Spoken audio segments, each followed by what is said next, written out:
సామెతలు 24:3-4 జ్ఞానం వలన ఇల్లు కట్టబడను, వివేచన వలన అది స్థిరపరచబడను.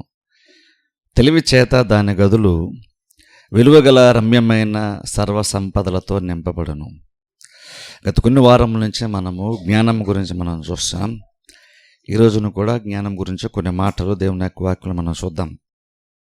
జ్ఞానం వలన ఇల్లు కట్టబడుతుంది, వివేచన వలన అది స్థిరపరచబడుతుంది వాక్యం సెలవిస్తుంది. నేను స్టార్టింగ్లో చెప్పినట్టు జ్ఞానం అన్నా వివేచన అన్నా తెలివి బుద్ధి ఇవేమైనా సరే చిన్న చిన్న వ్యత్యాసం ఉంటుంది, కానీ మీనింగ్లో మనకి వచ్చిన మన అంశంలో మాత్రం మనము అది వివేచన అని బైబిల్ ఉన్న జ్ఞానం అని మనం సంబోధిస్తున్నాం. ఇప్పుడు చూడండి, జ్ఞానం అనేటువంటి దానికి నేను స్టార్టింగ్లో చెప్పాను, ఒకసారి జ్ఞాపకం చేస్తాను.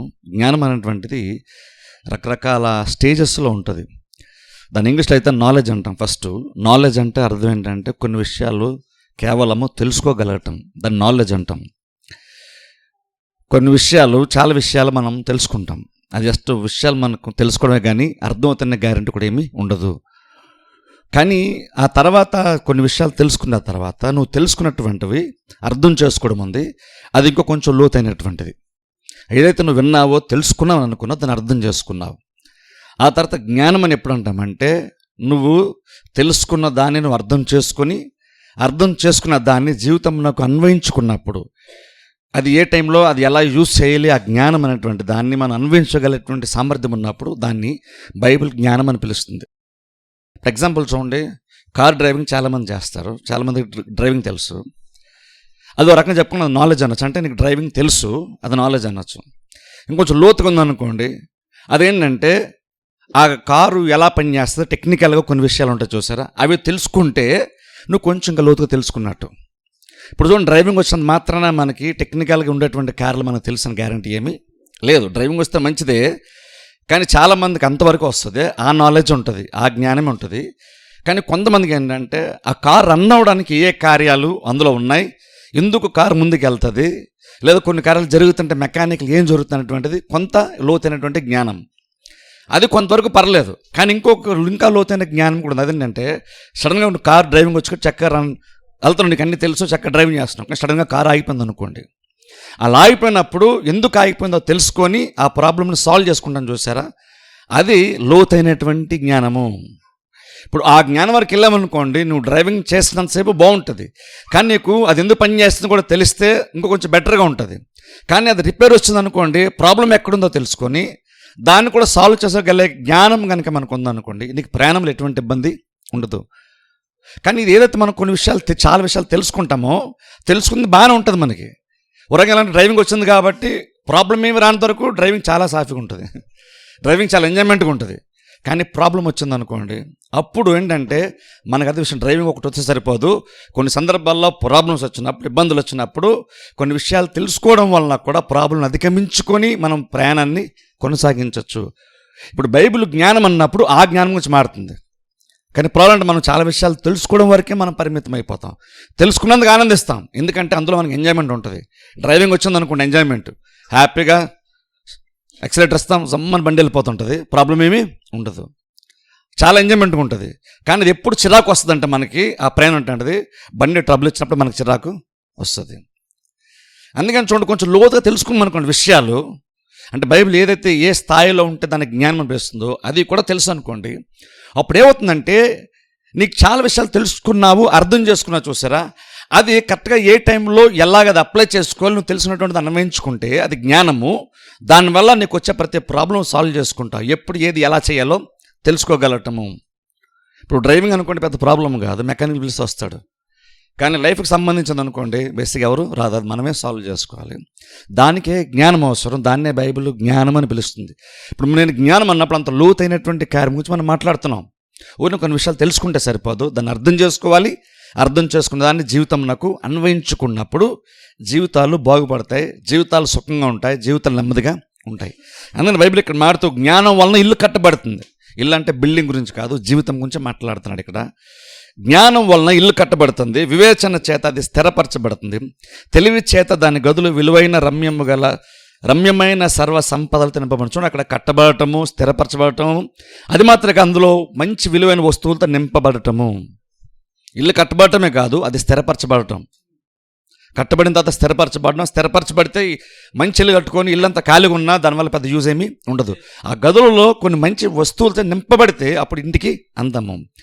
ఎగ్జాక్ట్ అలానే ఇక్కడ జ్ఞానం గురించి మాడుతూ అది కట్టడానికి జ్ఞానం ఉపయోగపడుతుంది, స్థిరపరచబడటానికి ఉపయోగపడుతుంది, అందులో విలువైన వాటితో నింపుకోవడానికి, అంటే దానికి ఇంకా వాల్యూని పెంచడానికి కూడా మరలా నీ జ్ఞానమే అవసరమవుతుంది. కావాల్సిన జ్ఞానం మనకి ఎంత ఇంపార్టెంటో. అందుకే నా జ్ఞానం కోసం మనం చూస్తున్నాం. ఈరోజు కొన్ని విషయాలు చూడండి, జ్ఞానం గురించి కొన్ని విషయాలు మాట్లాడతాను. సామెతల మొదటి గ్రంథంలోనికి వెళ్దాం ఒకసారి. సామెతలు మొదటి గ్రంథము 5వ వచనం నేను చదువుతాను. సామెతల మొదటి గ్రంథము 5వ వచనం. సామెతల మొదటి గ్రంథము 5వ వచనం. జ్ఞానము గలవాడు విని పాండిత్యము వృద్ధి చేసుకొనును, వివేకము గలవాడు ఆలకించి నీతి సూత్రములను సంపాదించుకొనును. గమనించి ఇక్కడ బైబిల్ ఇక్కడ మాడుతూ జ్ఞానము గలవాడు పాండిత్యము వృద్ధి చేసుకుంటాడు. ఇక్కడ చూడండి, జ్ఞానము గలవాడు పాండిత్యమును వృద్ధి చేసుకుంటాడు. ఇక్కడ చూడండి, మామూలైనటువంటి వాళ్ళు జ్ఞానము చేత పాండిత్యం వృద్ధి చేసుకుంటాడు, లేదు జ్ఞానము గలవాడు పాండిత్యమును వృద్ధి చేసుకుంటాడు. ఇక్కడ చూడండి, ఇక్కడ జ్ఞానం గురించి బేసిక్ మనం మాడుతున్నాం. జ్ఞానము సంపాదించుకోవాలంటే కూడా జ్ఞానమే ఇంపార్టెంట్. అనేంత జ్ఞానము ప్రతి మనిషికి ఉండాలి. ఇప్పుడు చూడండి, జ్ఞానం సంపాదించుకోవడం గురించి గత 4 వారాలు మాడుతున్నాం. జ్ఞానం సంపాదించుకోవడం గురించి.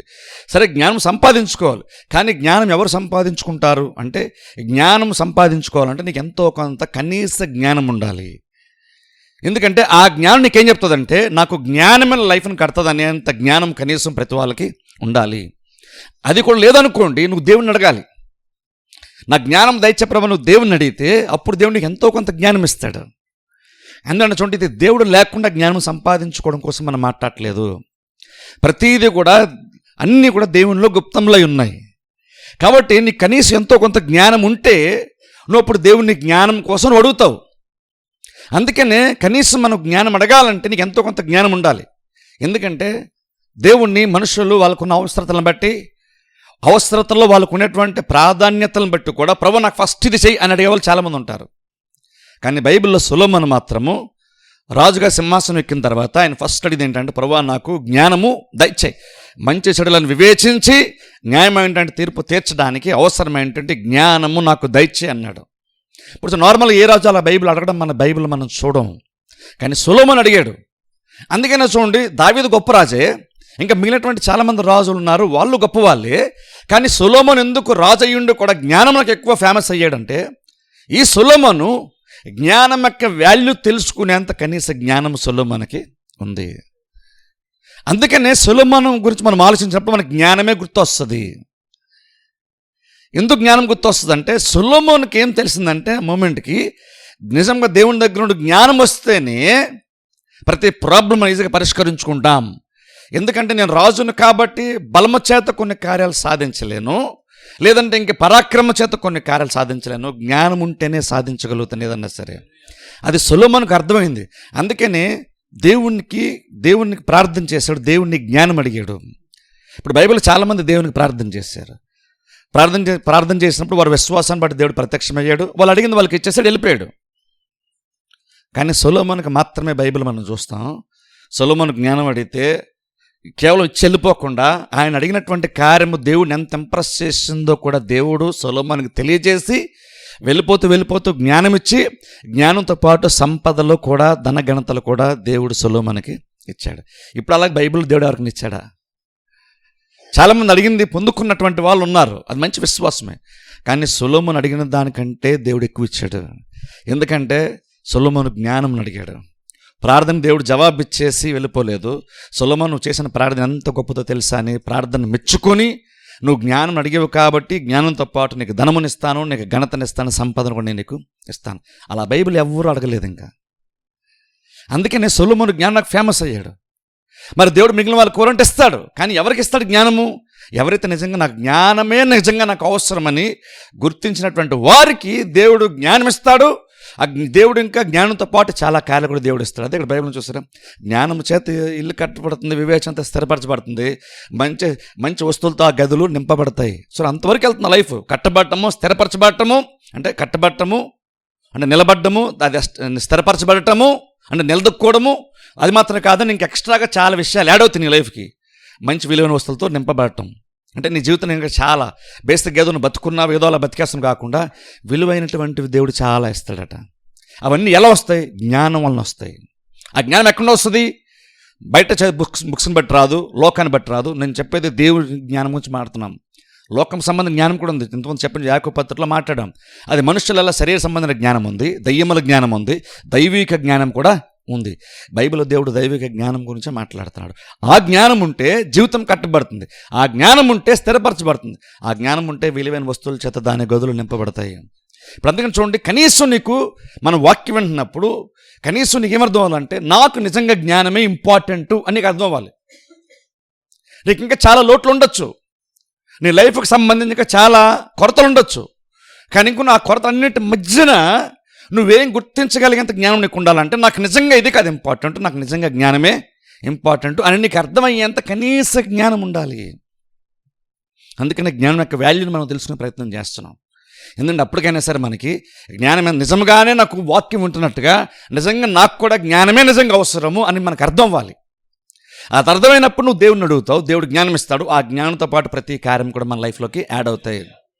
ప్రతి చూడండి, ఇక్కడ మాట్లాడుతూ 5వ వచనంలో జ్ఞానము గలవాడు అంటే ఎంతో కొంత తెలివి ఉన్నటువంటి వాడు ఏం చేస్తాడంటే విని పాండిత్యం వృద్ధి చేసుకుంటాడు. వృద్ధి చేసుకున్నవాడు జ్ఞానవంతుడు లేదు, జ్ఞానము కలిగినటువంటి వాడు పాండిత్యమును వృద్ధి చేసుకుంటాడు. వివేకము గలవాడు ఆలకించి నీతి సూత్రములను సంపాదించుకుని. ఇక్కడ గమనించండి, జ్ఞానం గలవాడు విని పాండిత్యం సంపాదించుకుంటాడు. జ్ఞానములో గనక మనం ఎదగాలి అనుకుంటే ఇంత విలువైన జ్ఞానము, ఈ జ్ఞానం చేత జీవితాలు కట్టబడతాయి, స్థిరపరచబడతాయి, విలువైనటువంటి కార్యాలతో ఆ జీవితం నింపబడతాది అనుకున్నప్పుడు ఆ జ్ఞానం సంపాదించుకుని ఫస్ట్ స్టెప్ మనకి ఏమవ్వాలంటే వినడం అలవాటు చేసుకోవాలి. మనం వినడం, ఎందుకంటే బైబిల్ ఇక్కడ మాట్లాడుతున్నాడు జ్ఞానం గలవాడు విని పాండిత్యం సంపాదించుకుంటాడు. జ్ఞానం గలవాడు ప్రసంగం చేస్తాం లేదు, జ్ఞానం గలవాడు అందరికీ చెప్తాడని కాదు. జ్ఞానం గలవాడు నిజంగా బేసిక్గా వాడు ఏం చేస్తాడు? నిజంగా తెలివిగలవాడు ఒక 10 మంది ఉంటే 10 మందిలో తెలివిగలవాడు ఏం చేస్తాడంటే ఫస్ట్ ఆఫ్ ఆల్ నోరు తెరిచి మాట్లాడు, వాడు తెలివితేటలు ప్రదర్శించడు. ఫస్ట్ ఆఫ్ ఆల్ విని సంపాదించుకుంటాడు జ్ఞానము. వాడెందుకు సంపాదించుకుంటాడు అంటే వాడికి ఎంతో కొంత తెలివి ఉంది కాబట్టి ఆ తెలివితో ఇంకా తెలివిని సంపాదించుకునే ప్రయత్నం చేస్తున్నాడు. ఎందుకంటే నాకు అర్థమైంది, ఏమర్థమైందంటే నేను వింటేనే నాకు జ్ఞానము సంపాదించుకుంటాను. జ్ఞానం సంపాదించుకున్న మార్గం ఏంటంటే వినడం ఇష్టపడాలి, వినడానికి సిద్ధపడాలి. వినడానికి సిద్ధపడినప్పుడే జ్ఞానమును సంపాదించుకున్నాం. అలా అప్పుడేమవుతున్నాడు బైబిల్, వివేకము గలవాడు ఆలకించి నీతి సూత్రములను కొన్ని ప్రిన్సిపల్స్ అంటే ఏ టైంలో ఇది ఎలా చేస్తే బాగుంటుంది, ఇలా ఈ విధానంలో కొన్ని కార్యాలు చేయాలి, ఈ విధానంలో జీవించాలని కొన్ని ప్రిన్సిపల్స్ ఏవైతే మన జీవితంలో బాగు చేసుకోవడానికి ఉంటాయో వాటిని అంటే వాడు విని వాటిని సంపాదించుకుంటాడంట. జీవితమును నడిపించుకోవడానికి శ్రేష్టంగా బ్రతకడానికి అవసరమైనటువంటి విధి విధానాలు ఏవైతే ఉంటాయో వాటినంటే విని జ్ఞానం గలవాడు సంపాదించుకుంటాడంట. ఇప్పుడు అందుకే చూడండి చాలా ఇంపార్టెంట్. ఇప్పుడు అంటే అర్థం ఏంటి? నువ్వు వినగలిగే స్థితి ఉంటే నువ్వు ఈరోజు కొంచెం జ్ఞానవంతుడై ఉంటావు, కానీ కొంత జ్ఞానంతో నీ గనక నేను వింటే ఇంకా జ్ఞానవంతుడిగా మారతాను నీకు అర్థమైతే వినడానికి ఎక్కువ నువ్వు ప్రయారిటిస్తావు. ఎప్పుడైతే వింటున్నావో నువ్వు అంతకంతకు నువ్వు జ్ఞానవంతుడిగా మారుతావు. కానీ ప్రాబ్లం ఏంటంటే చూడండి 7వ వచనం ఉంది, 7వ వచనం చూడండి, యెహోవా యందు భయభక్తులు కలిగి ఉండడం తెలివికి మూలము. ఇక్కడ గమనించండి 7వ వచనం 2 లైన్లో మూర్ఖులు జ్ఞానమును ఉపదేశమును తిరస్కరించుదురు అని. చూసారా డిఫరెన్స్ చూడండి. తెలివి గలవాడు చేసే పని, తెలివి లేనివాడు చేసే పని ఇక్కడ బైబిల్లో ఉంది. తెలివి గలవాడు ఏం చేస్తాడంటే ఉపదేశమును వింటాడు, ఎవరైనా చెప్తున్నప్పుడు వాడు వింటాడు. కానీ బుద్ధి లేనటువంటి వాడు ఏం చేస్తాడంటే మూర్ఖులు ఏం చేస్తాడు? వాడు ఎందుకు మూర్ఖులు అయ్యాడంటే కొంతమంది వారికి జ్ఞానోపదేశం చేస్తున్నప్పుడు వాడు తిరస్కరిస్తున్నాడు, అందుకని చివరికి వాడు బుద్ధిహీనుడు అయిపోయాడు. గమనించండి, జ్ఞానము పొందుకోవడం కానీ లేదంటే బుద్ధిహీనం ఉండడం కూడా అది ఒక వ్యక్తి తాను చేసుకున్నటువంటి కార్యం బట్టి జరుగుతుంది, తాను ఇచ్చేటువంటి ప్రాక్టీస్ని బట్టే. ఎవరు పుట్టుకతోనే జ్ఞానవంతులు అయిపోరు, ఎవరు పుట్టుకతోనే అజ్ఞానులు కూడా అయిపోరు. నువ్వు పుట్టిన తర్వాత గ్రాడ్యువల్గా జ్ఞానము ఘోషిస్తూ ఉంటుంది, నీకు జ్ఞానం ఘోషిస్తూ ఉంటుంది, వివేచన తన స్వరాన్ని వినిపింపజేస్తుంటుంది. అది వినిపిస్తున్నప్పుడు నువ్వు విని ఆలకించడానికి ఇష్టపడినటువంటి వాడు జ్ఞానవంతుడు అవుతాడు. అది విని కూడా తిరస్కరించేటువంటి వాడు అజ్ఞానం అవుతాడు.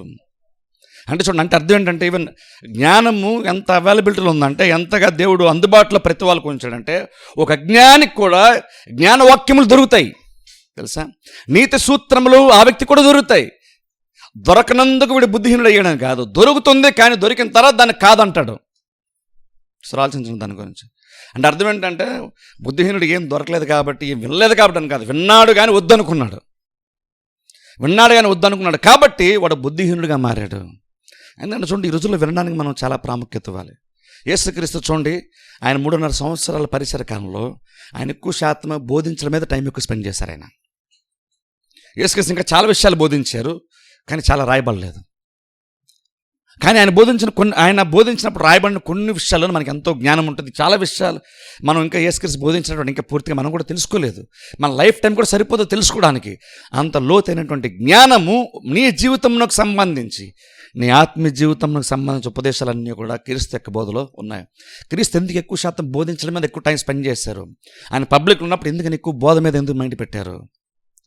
ఎందుకంటే విశ్వాసులకు అది అవసరమని గ్రహించారు. విశ్వాసం అవసరం గ్రహించారు. అది వింటే వాళ్ళు జ్ఞానవంతులుగా మారుతారు. అందుకే చూడండి, చర్చెస్లో కూడా బోధ ఎందుకు ఇంపార్టెంట్ అవ్వాలి?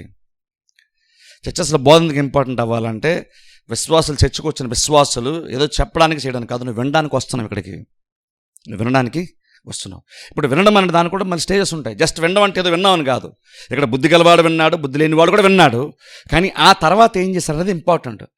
ఇప్పుడు అందరం కూర్చొని ప్రసంగం వింటున్నాం, కానీ విన్నావు కాబట్టి మీరందరూ జ్ఞానవంతులని కాదు.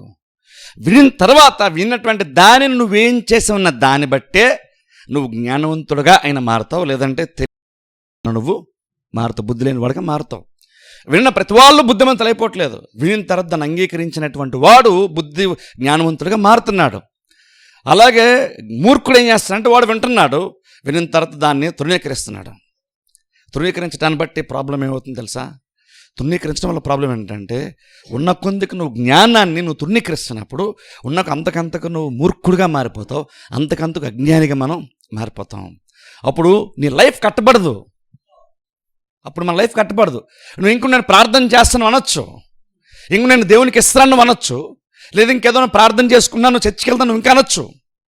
కానీ దేవుడు ఉపదేశిస్తున్నప్పుడు కనుక నువ్వు ఉపదేశాన్ని తృణీకరించావనుకో, బేసిక్ అర్థం ఏంటంటే, నువ్వు మిగిలిన చేస్తాను కాబట్టి నాకు వచ్చేస్తుంది అనుకుంటున్నావు. కానీ నువ్వు మిగిలినటువంటివి చేస్తున్నందుకే దేవుడు నీకు జ్ఞానోపదేశం చేస్తున్నాడు. నువ్వు విషయం గ్రహించుకున్నాను అనుకుంటే, చర్చికి వెళ్ళి వాక్యం వినకుండా కూడా నేను లైఫ్ని కట్టేసుకోవచ్చు అనుకుంటున్నావు. ఎందుకంటే నేను ప్రార్థన చేస్తున్నాను అంటున్నావు. చర్చికి వెళ్ళి ప్రసంగం విన్న తర్వాత కూడా దాన్ని అంగీకరించకుండా కూడా జీవితం బాగు చేసుకోవచ్చు అనుకుంటున్నావు. ఇక్కడికి వచ్చేది దేవుడు ఇక్కడి నుంచి జ్ఞానము ఘోషిస్తుంది ఇక్కడ నిలబడి. అది విని తిరిగి నీ స్వరాన్ని వినిపింపచేసి, అవును నేను వినేటువంటిది నాకు కావాలని నువ్వు అంగీకరించినప్పుడే నువ్వు అంతకంతకు జ్ఞానవంతుడుగా మారుతావు. ఇప్పుడు అందుకని చూడండి, ఉపదేశం అనేటువంటి దాంట్లో చాలా విషయాలు ఉంటాయి. ఉపదేశం అంటే అర్థం ఏంటంటే, కేవలం ఏదో జస్ట్ ఒక ప్రసంగం మాత్రం అనేసుకోకండి. ఉపదేశం అంటే కేవలం జస్ట్ ఒక ప్రసంగం అని కాదు. చూద్దాం, చూడండి ఒక మాట 23 వచనం కూడా చదువుకుందాం. 23 వచనం చదువుతాను, మొదటి అధ్యాయంలోనే 23 వచనం. నా గద్దింపు విని తిరుగుడి, ఆలకించుడి, నా ఆత్మ మీ మీద కుమ్మరించుదును, నా ఉపదేశమును మీకు తెలిపెదను. నేను పిలువగా మీరు వినకపోతిరి, నా చేయి చాపగా ఎవరునూ లక్ష్య పెట్టకపోయిరి. నేను చెప్పిన బోధ ఏమియో మీరు వినక త్రోసివేసితిరి, నేను గద్దింపగా లోబడకపోతిరి. గమనించిన ఇక్కడ దేవుడే మాట్లాడుతున్నాడు. ఇక్కడ చూడండి, బోధలు ఏమిటో తెలుసా? బోధలో ప్రతిసారి నీకు మోటివేషన్ ఉండదు. అంటే ప్రతిసారి నువ్వు వినడానికి ఆహ్లాదకరంగా ఉండే ప్రసంగాలు రావు. ఎందుకంటే ఇది జ్ఞానంకు సంబంధించినటువంటి కార్యము. జ్ఞానం సంబంధించిన కార్యంలో యాక్చువల్గా కొన్నిసార్లు గద్దింపు కూడా ఉంటుంది, కొన్నిసార్లు నీతి సూత్రాలు ఉంటాయి, హితబోధ ఉంటుంది, ఉపదేశం ఉంటుంది, గద్దింపు, ఇవన్నీ కూడా బోధలోనికి వస్తాయి. క్రీస్తు బోధించారన్న ప్రతిసారి కూడా జస్ట్ ఉన్న ప్రసంగం చేసి వెళ్ళిపోలేదు. చాలా సందర్భంలో శిష్యులతో పర్సనల్గా కూడా ఆయన వ్యవహరించిన బైబిల్ మనం చూస్తాం. అందులో ఉపదేశంలో దేవుడిని జ్ఞానం ఇచ్చేటువంటి దానిలో కొన్నిసార్లు గద్దింపు కూడా ఉంటుంది. ఎందుకు గద్దింపు ఎందుకు ఉంటుంది? జ్ఞానంలో గద్దింపు ఎందుకు ఉంటుంది అంటే, నీ జ్ఞానం ఇచ్చేటువంటి దేవుడు ఏం చేస్తా అంటే, నువ్వు కొన్ని విషయాలు నీకు సరిచేస్తే కనుక ఆటోమేటిక్గా నువ్వు సరైన మార్గంలో నువ్వు వెళ్తావు, శ్రేష్టమైన దానిలోకి వెళ్తావు. శ్రేష్ఠ దానిలోకి నువ్వు సరైన డైరెక్షన్లోకి వెళ్ళావు కాబట్టి ఇళ్ళ కొందికి నీ ఫ్యూచర్ స్థిరపరచబడుతుంది, నీ భవిష్యత్తు లేదా నీ జీవితం అంటే ఇంకా మేలైన కార్యాలతో నింపబడుతుంది. దాన్ని నేను సరైన దారిలో పెట్టడానికి దేవుడు కొన్నిసార్లు మనకు గద్దిస్తాడు. అది కూడా బోధలో భాగమే, అది కూడా జ్ఞానములో భాగమే, అది కూడా ఉపదేశమే. కానీ ఎందుకో కానీ క్రిస్టియానిటీలో గద్దింపు అనేటువంటిది ఒక నెగిటివ్గా తీసుకుంటాం మనం. హెచ్చరికలు అనేటువంటివి, గద్దింపు అనేటువంటిది లేదా బుద్ధి చెప్పడం క్రిస్టియానిటీలో ఎందుకో అది నెగిటివ్గానే చూస్తాం. అంటే అది ఒక ఆత్మ సంబంధ పరిచర్లాగా, అది కూడా మనకి మేలు చేసే కార్యంలాగా క్రిస్టియన్స్ చాలామంది చూడరు. గద్దింపుని బేసిక్గా అంత శరీరానుసారంగా మాత్రం మనం చూస్తాం. అంటే పాస్టర్కి ఏదో కోపం వచ్చిందండి అన్నట్టు చూస్తాం. కానీ అది కూడా ఆత్మ సంబంధ పరిచయాలు, అది కూడా ఒక భాగమైన విషయం మనం మర్చిపోతాం. యేసు ప్రభు కూడా చాలా సందర్భంలో మంచిగా బోధించారు, కానీ కొన్ని సందర్భాలు ఆయన గద్దించారు. తెలుసా, గద్దించారు. ఎందుకంటే అక్కడ నీకు మామూలుగా చెప్తే నువ్వు విన్నప్పుడు ఆల్రెడీ దేవుడు ఉపదేశం చేస్తాడు, నీకు కొన్ని సూచనలు ఇస్తాడు. నువ్వు దాన్ని దాటేసినప్పుడు నిన్ను కొంచెం కదిలించేసి నీ అటెన్షన్ని పొంది నిన్ను సరైన దారిలో పెట్టడానికి కొన్నిసార్లు దేవుడు గద్దిస్తాడు. ఖచ్చితంగా గద్దించేంత స్థితులను కొన్నిసార్లు మనమే తెచ్చుకుంటాం. అది దేవుడు కావాలని చేస్తున్నాను కాదు. కొన్నిసార్లు దేవుడు 10 సార్లు మాట్లాడినప్పుడు వినకపోతే నిన్ను ప్రేమించేటువంటి దేవుడు, నిన్ను స్థిరపరచాలని ఆలోచించే దేవుడు, నీకు మేలు చేయాలనుకున్నటువంటి దేవుడు కొన్నిసార్లు ఇంకా గట్టిగా మాట్లాడతాడు. అంటే నువ్వు మామూలుగా చెప్తుంటే వింటలేదు కాబట్టి నీ అటెన్షన్ని పొందడానికి కొన్నిసార్లు గట్టిగా బలంగా దేవుడు మాట్లాడతాడు. కొన్నిసార్లు అలా మాట్లాడడం మనకి ఎలా ఉంటుందంటే అది గద్దింపు అనేటువంటిది మనకి నెగిటివ్గా అనిపిస్తుంది. ప్రసంగం నేను బాగా ప్రసంగం చేస్తాను, దేవుడు మాతో మాట్లాడాలని అంటాం అందరం. కానీ అదే కానీ కొంచెం హెచ్చరికలా కొంచెం గట్టిగా గద్దించినట్టుగా నేను ప్రసంగం చేస్తాను అనుకోండి, ఆ ఒక్క ప్రసంగం మాత్రం ప్రసన్న కుమార్ చేశాడు అనుకుంటారు. ఎందుకని 52-53 వారాల ప్రసంగాల్లో 45 ప్రసంగాలు మంచిగా ఉన్నాయి, దేవుడు మాతో మాట్లాడంటారు. ఒక సంవత్సరం 7 ప్రసంగాలు కానీ కొంచెం కఠినంగా వచ్చాను అనుకోండి, ఆ 7 ప్రసంగాలు మాత్రం ప్రసన్న కుమార్ చేశాడు అనుకుంటాం. అది దేవుని దగ్గర వచ్చిందని మనం పరిగణించాం. ఎందుకంటే అది మనకి ఎందుకు అలాంటి ఫీలింగ్ వస్తుంది. చర్చలో అలా ఉండకూడదు, చర్చలో నేను ఎలా ఉన్నాను నేను యాక్సెప్ట్ చేయాలనుకుంటాం. చర్చలు ఎలాగో నేను యాక్సెప్ట్ చేస్తే చివరికి నీ భవిష్యత్తు పతనానికి అది వెళ్తుంది. అందుకే బైబిల్లో దేవుడు కూడా అలా మనతో మాట్లాడతాడు. తెలుసు, ఒకసారి చూడండి, హెబ్రీ పత్రిక వెళ్దాం. ఒకసారి హెబ్రీ పత్రిక 12వ అధ్యాయంలోనికి వెళ్దాం. హెబ్రీ పత్రిక 12వ అధ్యాయము, హెబ్రీ పత్రిక 12వ అధ్యాయము 5వ వచనం చదువుతాను. హెబ్రీ పత్రిక 12వ అధ్యాయము 5వ వచనం నుండి చదువుతాను. హెబ్రీ పత్రిక 12వ అధ్యాయం 5వ వచనం. నా కుమారుడా, ప్రభు చేయు శిక్షను తృణీకరించకము, ఆయన నిన్ను గద్దించినప్పుడు, చంద్ర గద్దింపు గురించి విన్నాను చూస్తారా సామెతల గ్రంథం 1వ అధ్యాయంలో, ఆయన నిన్ను గద్దించినప్పుడు విసుకకుము. ఎందుకంటే చూడండి, ఇక్కడ దేవుడు కనుక శిక్షిస్తా అంటే చూడండి, ఏదో కాలు చెరగొట్టుకుని మాట్లాడేది ఇక్కడ. యాక్చువల్గా దేవుడు అలా శిక్షించలేదు. శిక్ష అన్నాడు బేసిక్ అందరూ కూడా ఏంటంటే శిక్షణ, దాంట్లో శిక్షణ ఉంటుంది, అంటే ట్రైనింగ్ ఉంటుంది. శిక్షణ దాంట్లో శిక్షణ ఉంటుంది, అంటే శిక్షణలో శిక్ష లేకుండా ఉండదు.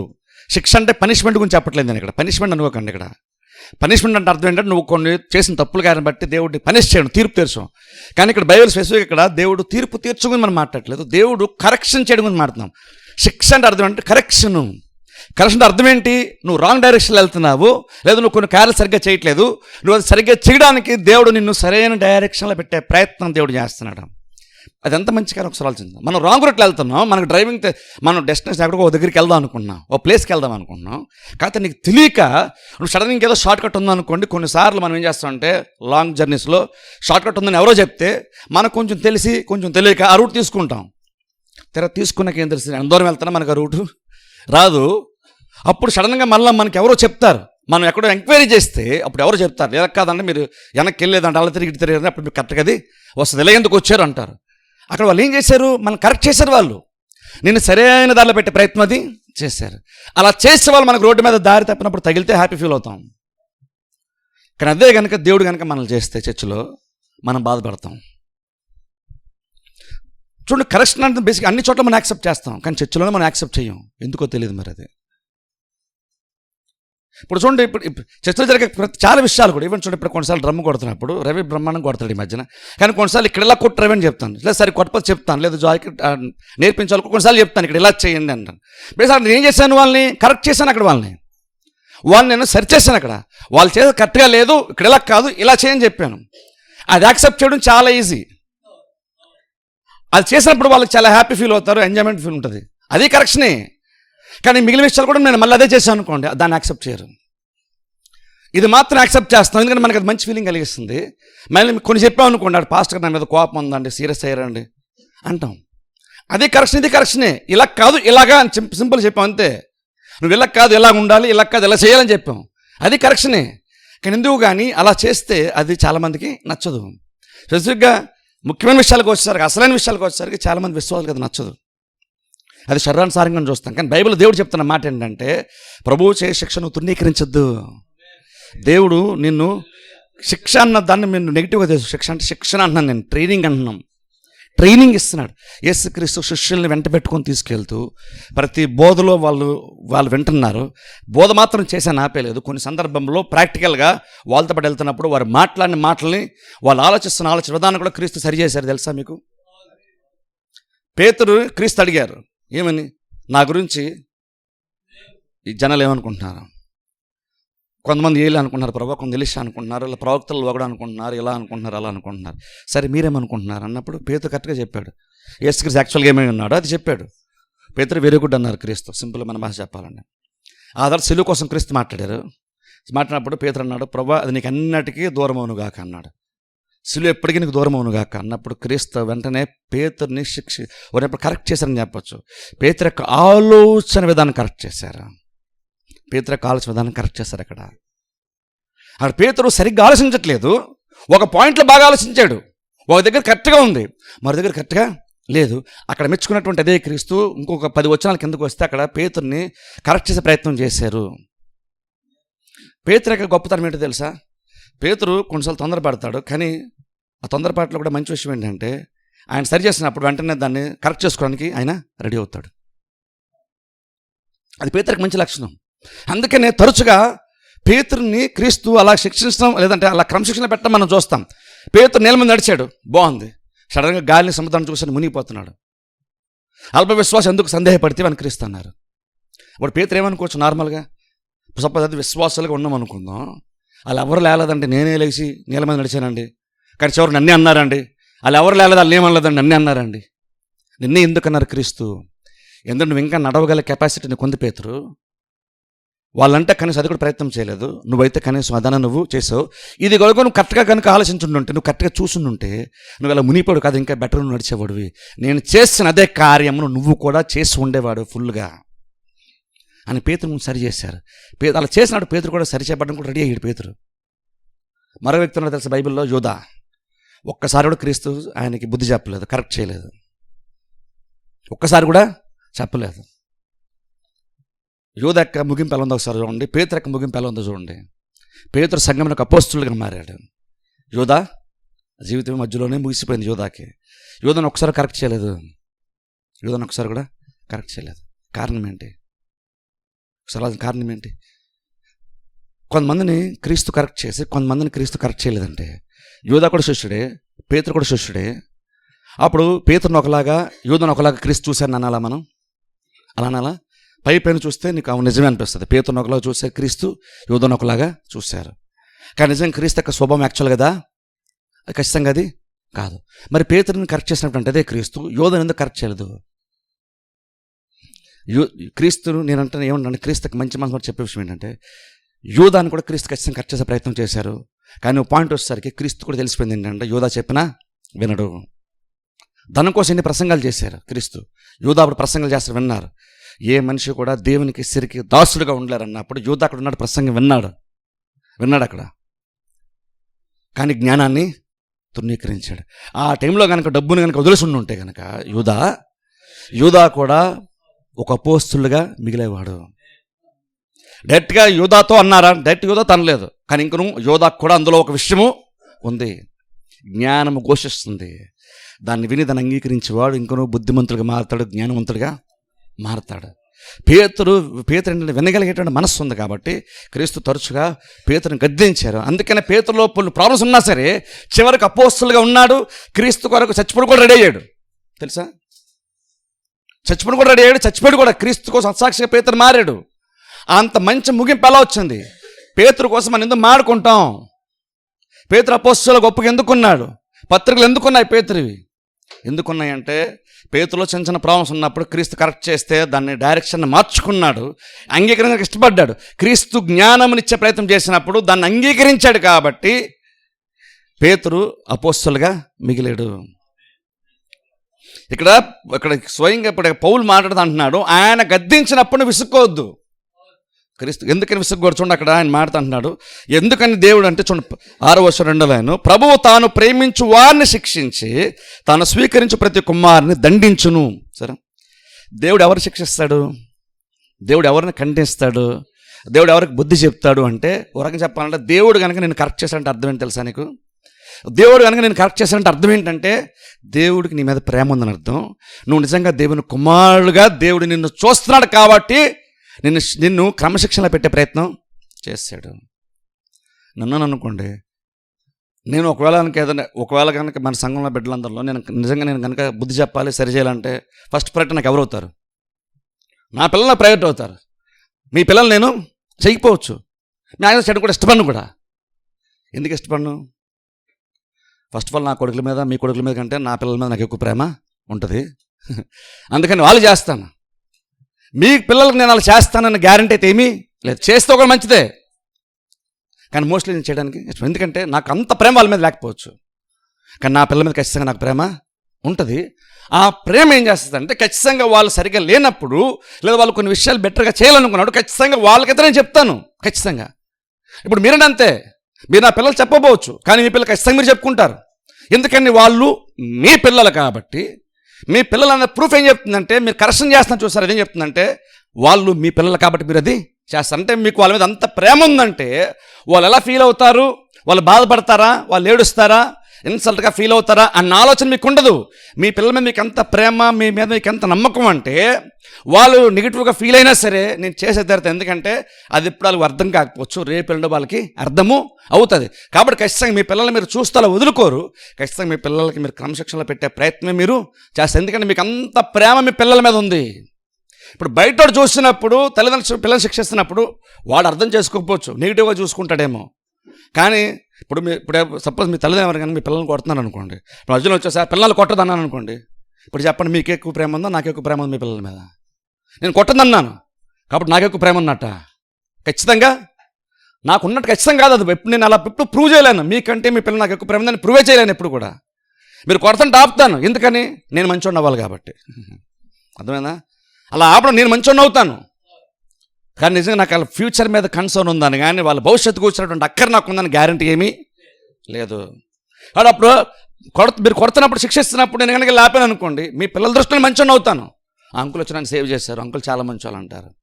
కానీ నిజంగా నేను మంచోడిని అయిపోయినా అక్కడ? నిజంగా నేను మంచోడిని అయిపోయినా? అవ్వలేదు. మీరు పిల్లల్ని కొట్టారు కాబట్టి నిజంగా మీరు చెడ్డలు అయిపోయారా? అవరు. ఎందుకంటే అదేం చేస్తుందంటే మీకు అందరి మీద కంటే మీ పిల్లల మీద మీకు ఎక్కువ ప్రేమ. ఆ ప్రేమ బట్టి మీకు కొంత స్వాతంత్రం ఉంటుంది, కొంత హక్కు ఉంటుంది. దాన్ని బట్టి అవసరమైతే మీ పిల్లలు మీరు కొట్టడానికి కూడా మీరు రెడీ అయిపోతారు. బైబిల్ చెప్తున్న మాట ఏంటంటే దేవుడు కూడా ఆయన శిక్షించడం ఇంప్రూవ్ చేస్తుంది, దేవుడిని మందలించడం ఇంప్రూవ్ చేస్తుంది. అంటే నిన్ను దేవుడు తన బిడ్డగా చూస్తున్నాడు కాబట్టి నేను శిక్షిస్తున్నాడు. తెలుసా? నిన్ను తన బిడ్డగా చూస్తున్నాడు కాబట్టి శిక్షించాడు. శిక్షణ ఏం ప్రూవ్ చేస్తుంది? బుద్ధి ఏం ప్రూవ్ చేస్తుంది? హెచ్చరిక ఏం ప్రూవ్ చేస్తుంది అంటే నిజంగానే నిన్ను దేవుడు తన బిడ్డగా అంగీకరించేసాడు కాబట్టి, నిన్ను తన కుటుంబంలో ఒకటిగా చూస్తున్నాడు కాబట్టి నిన్ను కరెక్ట్ చేశాడు. మళ్ళీ బయట వాళ్ళని దేవుడు అంతగా కరెక్ట్ చేసేంత బాధ్యత దేవుడు తీసుకోడు.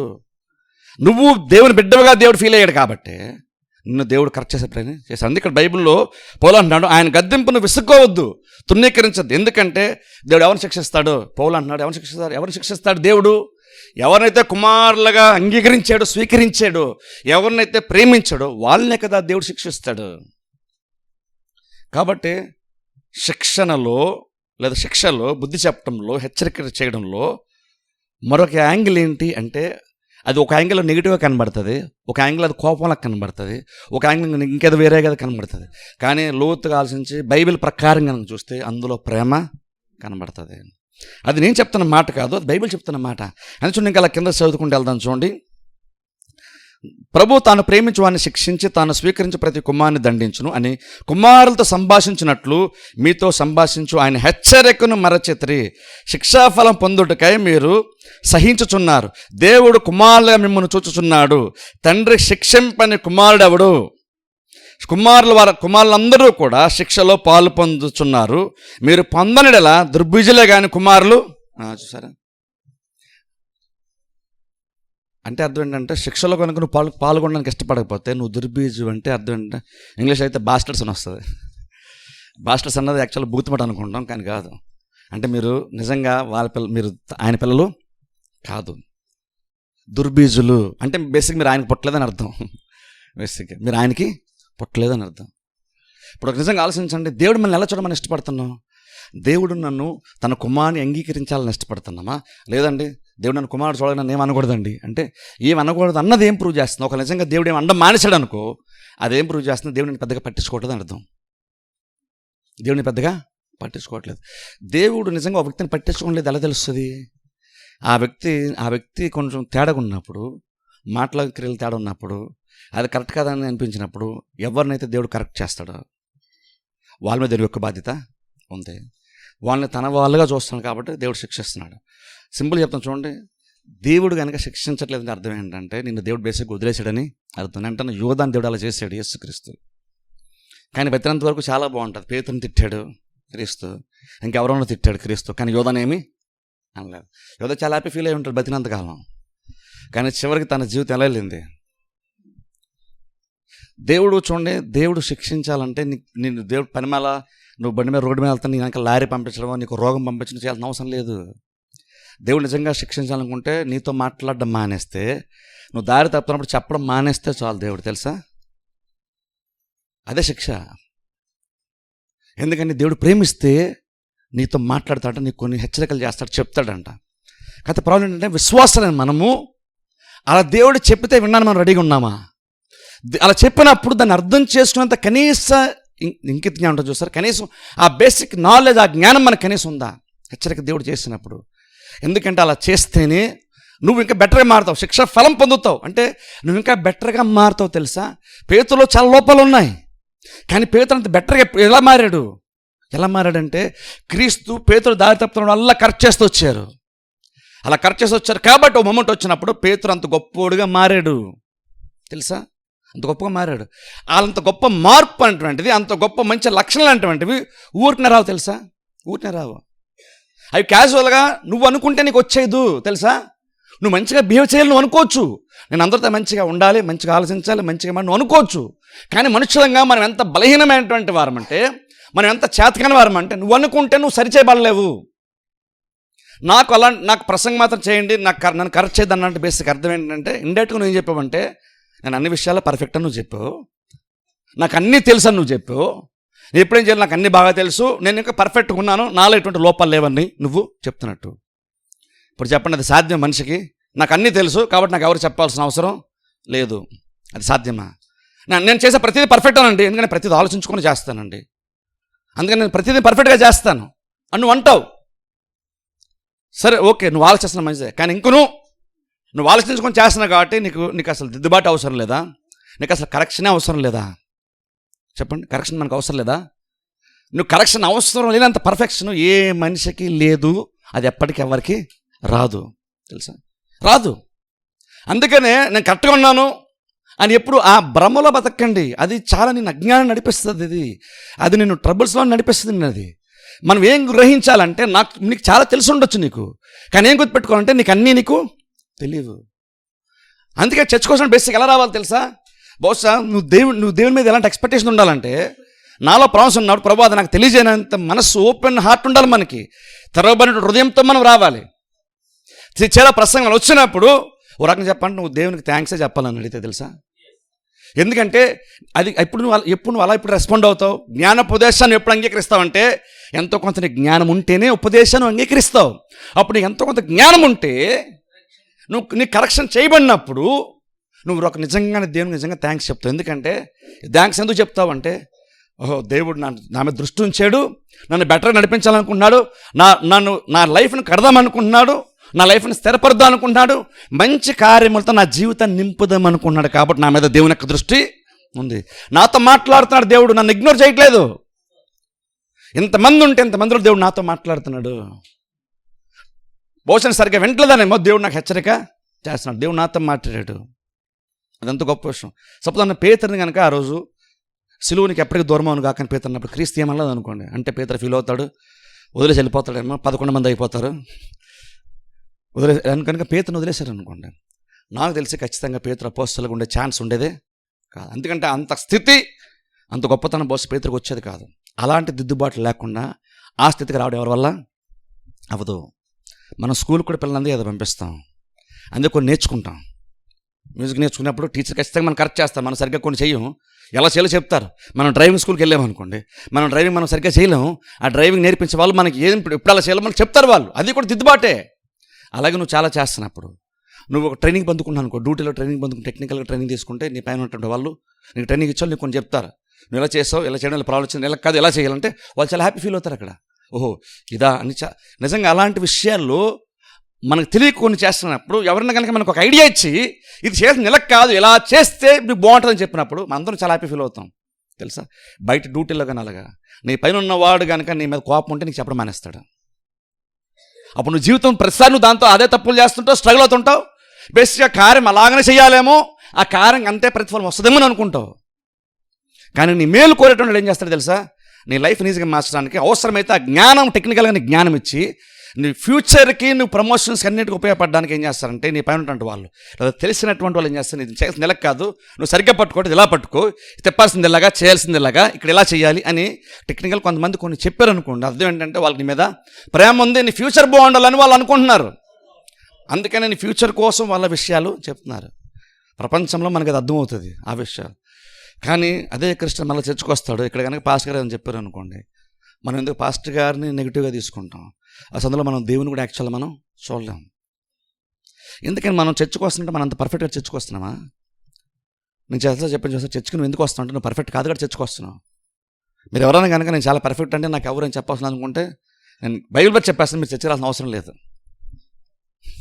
చర్చ రాసిన అవసరం మీకు ఇక్కడ మారాలనుకున్నవాడు నేనేం చెప్పాలో నా మార నేను రెడీగా ఉన్నానండి, నేను ఎక్కడ తప్పిపోతున్నాను లేదా ఎక్కడ సరిగ్గా లేనో ఎక్కడ కరెక్ట్ అనిపించలేదు మీరు నాకు చెప్పండి, పర్లేదు నేను యాక్సెప్ట్ చేస్తాను అనుకున్న వాడే సంఘానికి రావాలి. లేదు నేను పర్ఫెక్ట్ అనుకున్న వాళ్ళు చర్చకి రావాల్సిన అసలు అవసరమే, ఎందుకంటే నీకు అది అవసరం లేదు. కరెక్షన్ నీకు అవసరం అని నువ్వు పర్ఫెక్ట్గా ఒప్పుకుంటున్నావు, నాకు అన్నీ తెలుసు అంటున్నావు, అప్పుడు నీకు చర్చ అవసరమే లేదు. కానీ వాస్తవం నిజంగా ప్రపంచంలో ఎవరన్నా అలా ఉంటారు? అసలు ఎవరు అలాగున్నా ఉండరు. ప్రతి వాళ్ళకి ఏదో మూమెంట్లో కరెక్షన్ అవసరం అవుతూనే ఉంటుంది. బైబిల్ వాక్యం చూద్దాం చూడండి, సామెతల గ్రంథంలోనికి వెళ్దాం ఒకసారి. సామెతల మొదటి అధ్యాయంలోకి వెళ్దాం ఒకసారి. సామెతల మొదటి అధ్యాయము 23వ వచనం చదువుతాను, మీరు బైబిల్లో ఫాలో అండి. సామెతలు మొదటి అధ్యాయము 23వ వచనం చూడండి. 23వ వచనంలో నా గద్దింపు విని తిరుగుడు అని దేవుడు అలా మాట్లాడుతూ చెప్పిన తర్వాత చూడండి 24వ వచనం, నేను పిలువగా అంటే జ్ఞానం గురించి దేవుడు మాట్లాడుతూ, నేను పిలువగా మీరు వినకపోతిరి. మొదటి అధ్యాయం 24వ వచనం సామెతల గ్రంథం, నేను పిలవగా మీరు వినకపోతిరి, నేను చేయి చాపగా ఎవరూ లక్ష్య పెట్టకపోయిరి, నేను చెప్పిన బోధ ఏమీ మీరు వినక త్రోసివేసితిరి, నేను గద్దింపగా లోబడకపోతిరి. కాబట్టి ఇప్పుడు గమనించండి, నేను చెప్పినప్పుడు మీరు వినలేదు, నా స్వరం నింపం చేసినప్పుడు మీరు రెస్పాండ్ అవ్వలేదు, మీరు సరిగ్గా స్పందించలేదు. కాబట్టి దేవుడు అన్నాడు, మీకు అపాయం కలిగినప్పుడు నేను నవ్వేదను, మీకు భయం వచ్చినప్పుడు నేను అపహాస్యం చేసేదను.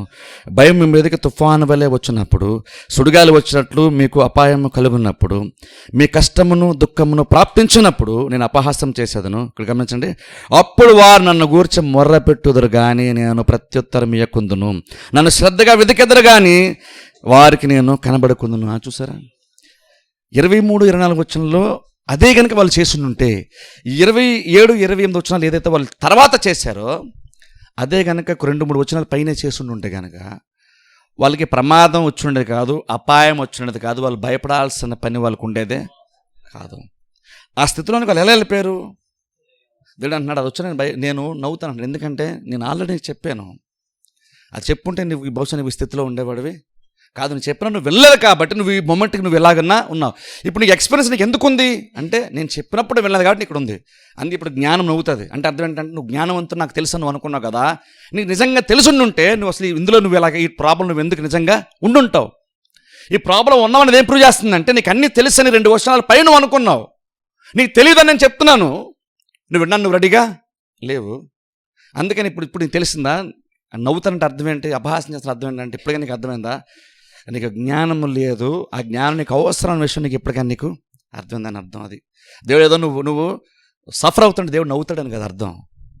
కనీసం అపహాస్యం అంటే అర్థం అంటే చూసావా నేను చెప్పినప్పుడు వినలేదు కాబట్టి ఇప్పుడు నువ్వు పడ్డావు, అదే నేను చెప్పాడు వినుంటే నువ్వు సరైన దారిలో వెళ్ళేవాడివి, అందులో నీకు పెద్ద ప్రాబ్లమ్స్ ఉండేవి కాదు. ఇంకొక వాక్యం చూద్దాం చూడండి, సామెతల గ్రంథం 9వ అధ్యాయంలోనే, సామెతలు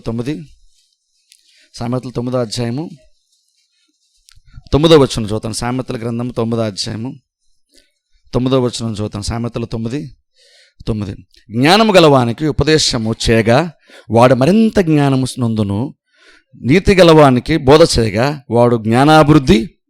చూసారా ఇక్కడ చూడండి, జ్ఞానము గలవానికి ఉపదేశము చేయగా వాడు ఇంకా జ్ఞానవంతుడు మారుతాడంట. సో ఆ జ్ఞానం ఎదట అంటే ఆటోమేటిక్గా జరగదు. నీకు ఉపదేశం చేయాలి, ఉపదేశం చేసేవాడు నీకు ఉండాలి, అది చేయబడుతున్నప్పుడు నువ్వు విన్నాను కూడా నువ్వు రెడీగా ఉండాలి. అలా ఉన్నప్పుడు అంటే వాళ్ళు అంతకంత జ్ఞానవంతులుగా మారుతారంట. జ్ఞానం లేకపోవడమే ప్రాబ్లం ఉన్నప్పుడు ఆ జ్ఞానం కనుక ఎక్కువ ఉంటే మన లైఫ్ ఎంత సుఖంగా ఎంత సాఫీగా మారిపోతే ఒకసారి ఆలోచించండి. దేవుడు హెచ్చరిక ఎందుకు చేస్తున్నాడంటే, ఒక రకంగా హెచ్చరిక అనుకుంటున్నావు. దేవుడికి జ్ఞానాభివృద్ధి కలిగజేసే ప్రయత్నం దేవుడు చేస్తున్నాడు. నువ్వు చేస్తుంది అలా కాదు, నువ్వు రాంగ్గా హ్యాండిల్ చేస్తున్నావు సిచ్యువేషన్, ఇలా కాదు నువ్వు ఇలా హ్యాండిల్ చేయాలి అని దేవుడు మనకు ఉపదేశం చేస్తున్నాడు.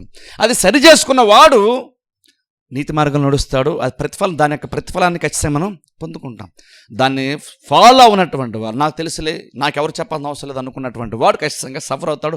ఓ టైం వస్తే జ్ఞానం నేను చూసి అపహాస్యం చేస్తాను. ఎందుకంటే నేను నీ దగ్గరకు వచ్చినప్పుడు నువ్వు కాదన్నావు, నువ్వు తృణీకరించావు, కాబట్టి ఇప్పుడు చూడడానికి ఎలాగా మారిందో. అప్పుడంటే జ్ఞానం మనల్ని చూసి నవ్వుతుందంట. ఇదంతా జ్ఞానమంతా మనకి ఎలా వస్తుంది? ఇదంతా దేవుని దగ్గర నుండి జ్ఞానం వస్తుంది. అందుకని చూడండి, వాక్యోపదేశంలో చూడండి, ఇంకా జ్ఞానం కోసం మాట్లాడుతున్నాను. యాక్చువల్గా ఇది ఎందుకు ఇంపార్టెంట్ అంటే, ఇది ఉంటే నీ ఫ్యూచర్ బాగుంటుంది. నేను నెక్స్ట్ వీక్ ఎగ్జాంపుల్ చెప్తాను, ఈ రోజుకి టైం సరిపోదు మనకి. హెచ్చరికలు ఎందుకు చెప్తున్నాం, బుద్ధి వాక్యాలు ఎందుకు ఉంటున్నాయి అంటే, ఇది ఉంటే అది నువ్వు అంగీకరించినప్పుడు నీ ఫ్యూచర్ చాలా బాగుంటుంది. అందుకనే గత వారం చెప్పాను చూసారా, రాజులు బబులోను రాజ్యం చాలా గొప్పదని చెప్పాను చూసారా. బబులోను ఐగుప్తు రాజ్యం, వాళ్ళకి ఆలోచన చెప్పే వాళ్ళు ఎందుకు పెట్టుకుంటారు రాజు? ఒకసారి ఆలోచించండి. వాళ్ళకి పెద్ద హై శాలరీస్ ఇచ్చి ఆలోచనకర్తల్ని, బుద్ధి చెప్పేటువంటి వారిని, ఆలోచన ఇచ్చేటువంటి వారిని ఎందుకు అంత శాలరీస్ ఇచ్చి ఎందుకు పెట్టుకుంటాడు రాజు? ఒక బబులోను రాజు, వాడి దగ్గర ఆల్రెడీ చాలామంది ఆస్థానములో జ్ఞానవంతులు ఆలోచనకర్తలు ఉండగా, మరలా ఇజ్రాయెల్ దేశం చెరగా వచ్చినటువంటి వారికి కూడా మళ్ళీ డబ్బులు ఇచ్చి, వాళ్ళకి పెద్ద పెద్ద పోస్టులు ఇచ్చి, వాళ్ళకి లగ్జరీస్ లైఫ్ ఇచ్చి, శాలరీ ఇచ్చి ఎందుకు పెట్టుకుంటున్నాడు? ఒక నెబుకద్నెజరు రాజు ఎందుకు పెట్టుకుంటున్నాడు శాలరీస్ ఇచ్చి? బానిసలకి అంత లైఫ్ స్టైల్ ఎందుకు ఇస్తున్నాడు? ఎందుకు ఇస్తున్నాడంటే, ఆ బబులోను రాజుకి జ్ఞానం మీద అంత ప్రయారిటీ ఉంది. ఆయనకి జ్ఞానం ఎవరి దగ్గరైనా ఉన్నాయి, నాకు ఆ జ్ఞానం నాకు కావాలి, నాకు అవసరం అయినప్పుడు నాకు ఆలోచన చెప్పాడు కావాలి. కాబట్టి ఎప్పుడో ఒకసారి వచ్చే ప్రాబ్లంకి నేను ఇప్పటి నుంచి ప్రతి నేను జాబ్లో పెట్టుకుంటాను, ప్రతి నెల నీకు శాలరీ ఇస్తాను, నా ఫుడ్ ఇస్తాను, నీకు మంచి పోస్ట్ నేను నీకు ఇస్తాను. ఎప్పుడో ఒకసారి వచ్చే ప్రాబ్లం గురించి ఇప్పుడే పెట్టి ప్రతి వాళ్ళని పోషిస్తున్నాడు. అలా ఎక్స్ట్రాగా ఇప్పుడు ఇజ్రాయెల్ దేశంలో ఉండి షడ్రక్ మెషక్ అబెద్నెగోని దానియేలు తెచ్చి పెట్టుకున్నాడు. వాళ్ళకి మంచి ఫుడ్ ఇస్తున్నాడు, మంచి పోస్ట్ ఇస్తున్నాడు. వాళ్ళు ఇంకా మంచి ఆలోచన చెప్తే వాళ్ళకి ఇంకా పోస్ట్ని కూడా ప్రమోషన్ కూడా ఇచ్చేస్తున్నాడు వాళ్ళకి. ఎందుకు అంత పేమెంట్స్ ఇచ్చి ఎందుకు అలా పెట్టుకోవాలి? రాజు కదా, ఎందుకు పెట్టుకోవాలి? సరే ఆలోచించండి. రాజే పెట్టుకుని ఏం ప్రూవ్ చేస్తుందంటే, అంత సైన్య బలం అంత ధనం ఉండి కూడా పెట్టుకుంటే అర్థం ఏంటంటే, నీకు అన్నీ ఉన్నా సరే ఇంకా నీకు ఆలోచన చెప్పాడు, లేకపోతే నీ రాజ్యము పతనమునకే దారితీస్తుంది. అందుకని చూడండి, లాస్ట్ 2 weeks బ్యాక్ చెప్పని చూస్తారా, ఆ నెబుకద్నెజరు రాజు తర్వాత వచ్చినటువంటి రాజు ఆ హస్తం చేత రాయబడినప్పుడు, మెనీ టైక్లో ఫర్స్ రాయబడినప్పుడు దాని మీనింగ్ వచ్చి దాన్ని చెప్పిన తర్వాత, నువ్వు దేవుడిని త్రాసులు వేస్తాడు, నువ్వు తేలిపోయావు కాబట్టి నీ పని అయిపోద్ది అని చెప్తాడు. నువ్వు చచ్చిపోతావని చెప్పాడు దానియేలు ఆ రోజున. అయినా సరే రాజ్యంలో నెంబర్ 3rd పోస్ట్ ఇచ్చి మంచి గౌరవాన్ని ఇచ్చాడు తెలుసా రాజు. నువ్వు చచ్చిపోతావు అని చెప్పినటువంటి దానియేలుకి ఇంకనూ ప్రమోషన్ ఇచ్చాడు, ఇంకనూ శాలరీ ఇచ్చాడు, ఇంకనూ గణపరిచాడు. ఎందుకు గణపరిచాడు? ఆ రాజుకి జ్ఞానం అంటే అంత ప్రయారిటీ. ఆ రాజుకి తనకి బ్యాడ్ న్యూస్ అది యాక్చువల్గా, కానీ నాకు తెలియనటువంటి ఒక విషయం నువ్వు నాకు చెప్పావు చూసావా, అందుకు నేను నీకు ఈ బెనిఫిట్స్ నేను నీకు ఇస్తాను అంటే, వాళ్ళు చూడండి రాజులు ఉండి వాళ్ళు వినడానికి ఎంత రెడీ అయ్యారు ఒకసారి ఆలోచించండి. వినడానికి ఎంత రెడీ అయ్యారు. రాజే గొప్ప రాజు, లగ్జరీ పెద్ద రాజ్యం, అగ్రరాజ్యం, కానీ ఇంక నువ్వు యూదువే కావచ్చు, నువ్వు బానిసకు వచ్చి ఉండొచ్చు, చెప్పు, నువ్వు చెప్తే నేను వింటాను, నువ్వు కరెక్ట్గా చెప్పు, నేను ఖచ్చితంగా అది వింటాను. విన్నాడు. న్యూస్ అయితే యాక్చువల్గా ఆయన గుడ్ న్యూస్ కాదు, కానీ ఇంక నువ్వు బహుమానులు ఇచ్చి గణపరిచాడు దానియేలుని. ఎందుకు గణపరిచాడు? ఆ రాజుకి జ్ఞానం అంటే అంత ఇష్టం. ఎవరి దగ్గర నుండి జ్ఞానం వచ్చినా సరే దాన్ని అంగీకరించడానికి ఇష్టపడుతున్నాడు. ఇప్పుడు ఆ మాట ఏం చెప్తున్నా అంటే, అందుకనే బబులోను రాజ్యం అంత గొప్ప రాజ్యంగా ఆ టైంకి అమెరికాలాగా అగ్రరాజ్యంగా ఎందుకు మారింది? అంత గొప్పగా మారడానికి బయలుమడి చెప్తున్నా ఒక కారణం ఏంటంటే, ఆ రాజులు ఆలోచనకర్తలకి అంత బాగా చూస్తున్నారు, ఆలోచనకి అంత వాల్యూని వాళ్ళు ఇచ్చారు. రాజులు అయ్యుండి కూడా తన కింద పనిచేసేటువంటి జీతానికి పనిచేసేవాడు చెప్తే వింటున్నాడు. ఎందుకు వింటున్నాడు అంటే, నువ్వు నాకంటే తక్కువ అధికారులు అనేటో తక్కువ, నేను నీకు శాలరీ ఇస్తే నువ్వు బతుకుతున్నావు, కానీ ఇద్దరు తెలివితేటలు చూస్తారా, ఆ తెలివితేటలు నాకు కావాలి, ఆ జ్ఞానం వచ్చేటువంటి ఆలోచన నాకు కావాలి. ఎందుకని? అది ఉంటే నీ ఆలోచన నాకు చెప్పినప్పుడు, నువ్వు నాకన్నా చిన్నవాడివే కానీ చెప్తే నేను విన్నప్పుడు నా రాజ్యం డెవలప్ అవుతుంది. నా రాజ్యం కరుణ నుండి కాపాడబడుతుంది. నెక్స్ట్ చెప్తాను దాని గురించి.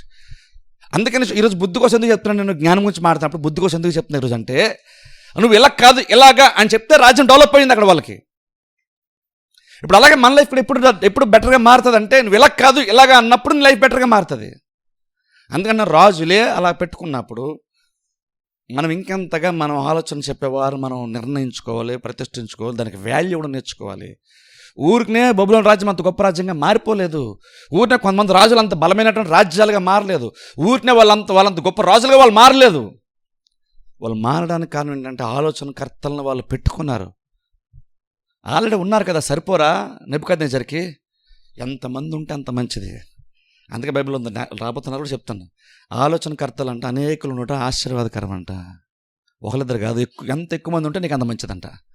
నీకు సరైన ఆలోచన చెప్పేవాళ్ళు, నీకు నచ్చకపోయినా సరే నిజంగా నిన్ను ప్రేమించి నువ్వు ఎలా ఫీల్ అవుతున్న దాని గురించి పెద్దగా ఆలోచించకుండా, నువ్వు నా గురించి చెడుగా అనుకున్నా సరే పర్వాలేదు కానీ నీ మీద నాకు బాధ్యత ఉందిగా నేను చెప్తాను అనేంత ప్రేమ ఉండి, నువ్వు నా గురించి నువ్వు తప్పుగా అనుకున్నా, నువ్వు కొంతకాలం నన్ను ద్వేషించినా పర్లేదు అనుకొని నీకు కొన్ని మంచి సలహాలు చెప్తారు చూసారా, అలాంటి వాళ్ళు ఉంటే నువ్వు ధన్యుడివి.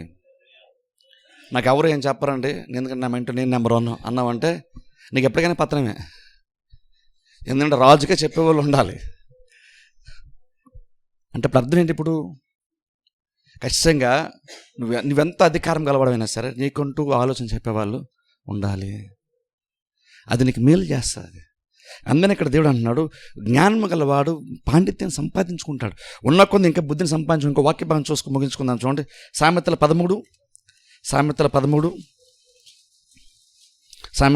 18 వచనం. సామెతల 13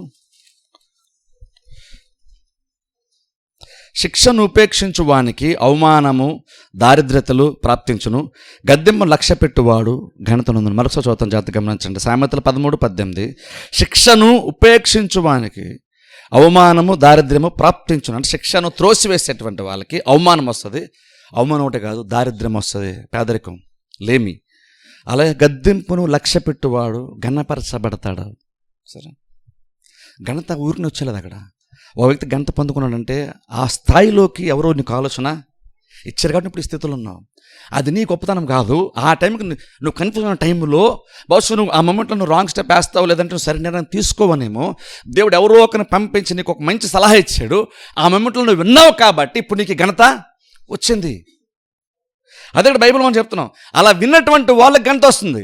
అలా వినకుండా నువ్వు నాకు చెప్పేది ఏంట్లే అనుకోండి కనుక ఆలోచన చెప్పేవారు తృణీకరిస్తే ఏమవుతుందంటే నీకు ఘనత ఉండదు, నీకు అవమానం వస్తుంది. నీకు అవమానం అనే కాదు, ఇక్కడ అవమానం ఉంటుంది మొమెంటరీ, యాక్చువల్ దారిద్ర్యం కూడా వస్తుందంట. అంటే నీ లైఫ్ ఎంత పాడైపోయి ఆలోచించండి. దాన్ని ఆపోజిట్ చేసి చూడండి, నీకు ఘనత వస్తుంది, నీకు ఐశ్వర్యం కూడా వస్తలేదు, మంచి స్థితిలో వస్తావు. కొన్ని సందర్భాల్లో ఇప్పుడు చూడండి, మనం ఆలోచన ఇలా వినకపోతే నీకు ఘనత రాదు, వినకపోతే నీకు దారిద్ర్యం వస్తుంది, నువ్వు ఇంకా తక్కువ వాడుగా మారిపోతుంటావు. ఇప్పుడు ఆలోచన ఈ ఆలోచనతో ఈ మైండ్ సెట్తో వ్యక్తి ఉంటూ ఇంకోటి చర్చకొస్తున్నాడు, వాక్యం అంటున్నాడు, ఇంకోటి ప్రార్థన చేస్తున్నాడు, దీన్ని దశమాగం ఇస్తున్నాడు, నేను దశమాగం ఇస్తున్నాను కాబట్టి దేవుడిని ఆశీర్వదిస్తాడు అన్నాడు, దేవుడు నాకు ఆకాశ వాక్యం మీద దీవెనలు ఇస్తాడు అంటున్నాడు. కానీ ఇక్కడ బైబిల్ చెప్తున్న మాట దారిద్ర్యం వస్తుంది. కొన్నిసార్లు మనం కొన్ని చేయకుండా నేను అది చేశాను కాబట్టి నాకేం ప్రాబ్లం లేదు అనుకుంటాం. నేను దేవునికి ఇస్తున్నాను కాబట్టి ఇచ్చాను కాబట్టి వచ్చేది అనుకుంటాం. నువ్వు ఇస్తున్నావు కాబట్టి నిన్ను పైకి తేవాలనుకున్నటువంటి దేవుడు నీకు ఆలోచన ఇస్తున్నాడు. కానీ నువ్వు ఆలోచన వినట్లేదు. నువ్వు అనుకుంటావు నేను దేవుని దశమ ఇస్తున్నాను కానీ వేస్ట్ అయిపోతుంది ఏంటి, నాకేం బ్లెస్సింగ్స్ ఏం రావట్లేదు ఏంటండి, నేను ఫైనాన్షియల్గా నేను బ్లెస్ అవ్వట్లేదు ఏంటి, నేను పైకి రావట్లేదు అనుకుంటాం. ఎందుకు నువ్వు రావట్లేదు తెలుసా? నువ్వు ఒక నిజంగా ఇచ్చుంటావు కానీ ఇచ్చుకోండి ఎందుకు రావట్లేదు ఆలోచించి ఎప్పుడన్నా దేవునిలో ప్రాబ్లమా? ఖచ్చితంగా కాదు. విత్తనం విత్తామంటే ఫలించే తీరాలి కదా, ఎందుకు ఫలించట్లేదు? బహుశా ఎక్కడో దేవుడు నీకు కొంచెం జ్ఞానోపదేశం చేసే ప్రయత్నం చేశాడు కానీ నువ్వు దాన్ని పట్టించుకోవట్లేదు. అప్పుడు నువ్వు ఎక్స్పెక్ట్ చేస్తున్నాను, ఇంకో నువ్వు ప్రార్థన చేయించుకున్నాను, దశమం ఇచ్చినప్పుడు ఇంకో తెచ్చుకెళ్తాను, వాక్యం ఉంటున్నాను, విశ్వాసం ఉంటున్నాను, నేను ప్రార్థన చేసుకుంటున్నాను, దీన్ని ఆశీర్వదిస్తాను, నువ్వు ఎదురు చూస్తూ ఉంటావు. కానీ నీకు ఎప్పటికీ ఆ స్థితి రాదు. కారణం ఏంటంటే నువ్వు జ్ఞానాన్ని తృణీకరించావు.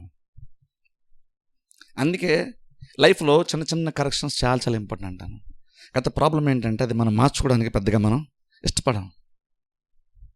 చిన్న చిన్న కరెక్షన్స్ మనం మార్చుకోవడానికి ఇష్టపడాం.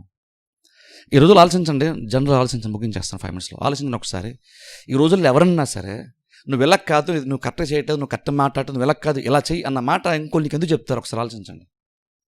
ఇంకోళ్ళు ఎందుకు చెప్తారు నీకు అంత అవసరం? ఇంకోళ్ళకి ఏంటి? ఇప్పుడు సపోజ్ అనుకుందాం, మీరు చర్చకు వస్తున్నారు, వెళ్ళి చాలామంది దర్శనం ఇస్తున్నారు, నేను మీకు మీకు బాధ కలిగే ప్రశ్న ఎందుకు చేయాలి? ఆలోచించండి, ఎందుకు చేయాలి? చేయాలంత అవసరం నాకేంటి యాక్చువల్గా? లేదా మీకు కొన్ని విషయాలు చెప్పినా సరే, అది చర్చిలో చెప్పినా, పర్సనల్గా కలిసినప్పుడు చెప్పినా సరే, ఎందుకు చెప్పాలంత అవసరం నాకేంటి యాక్చువల్గా? నాకు అంత అవసరం ఏంటి? నేను చెప్పినప్పుడు అది నా పాయింట్ ఆఫ్ వ్యూ అనుకుంటారు, కానీ చెప్పింది కరెక్ట్ అయి ఉండొచ్చేమో, బహుశా నేను అది మిస్ అవుతాను, నేను చూడలేదేమో, ఆ పాయింట్లో ఆ యాంగిల్ నేను చూడలేకపోతానేమో అని జనరల్గా ఆలోచించారు చాలామంది. లేదా మీరు సలహా చెప్పామనుకోండి, ఖచ్చితంగా నేను చెప్తున్నాను చూడండి, మీరు ఎంత ఆత్మీయంగా మీరు ఉండండి, నిజంగా సిట్యువేషన్ వచ్చినప్పుడు నేను నిజంగా చెప్పాను అనుకోండి, మీలో చాలామంది యాక్సెప్ట్ చేయరు. మీరు చాలామంది యాక్సెప్ట్ చేస్తే ధనిలో నిజంగా చెప్తున్నా, కానీ చాలామంది యాక్సెప్ట్ చేయరు, నాకు తెలిసిన విషయం. కానీ మీరు ఆలోచించుకోవాలి, ఈయన చెప్పుంటే ఎందుకు చెప్పుంటాడో అని ఆలోచించాలి మీరు. మనం ఆయన దగ్గరికి వెళ్తున్నాం, ఆయన మనల్ని ప్రేమిస్తున్నారు కాబట్టి చక్కగా మనకు వాక్య పరిచయం చేస్తున్నారు. అప్పుడు అన్నీ మంచిగా చేసి ఒక్క విషయం ఎందుకు నన్ను ఇలా చెప్పారు, నన్ను ఎందుకు ఇలా పాయింట్అవుట్ చేశారు, నాకు ఎందుకు ఇలా చెప్పారు, ఎప్పుడైనా ఇంట్లో కూర్చొని ఆలోచిస్తారా? ఆలోచిస్తే మీకు అర్థమవుతుంది. ఎందుకంటే దేవుడైనా అంతే కదా. దేవుడు ఎందుకు శిక్షిస్తాడు నిన్ను? నీకు దేని మీద ఏం కోపం ఉంటుంది శిక్షిస్తాడు దేవుడు. నేను ఎందుకు కరెక్ట్ చేస్తాడు దేవుడు? నీకు బుద్ధి ఎందుకు చెప్తాడు దేవుడు? నీ మీద కోపం ఉంటే చెప్పడం మానేస్తే సరిపోద్ది కదా. నీ ఇరుగు పొరుగు వాళ్ళు, నువ్వు పనిచేసే చోట నీకు ఎవరు చెప్పరు, ఎవరు చెప్పలేదు కాబట్టి నువ్వు కట్టుకున్నావు అనుకోవద్దు. వాళ్ళకి ఎవరికి నీ మీద అంత ప్రేమ లేదు.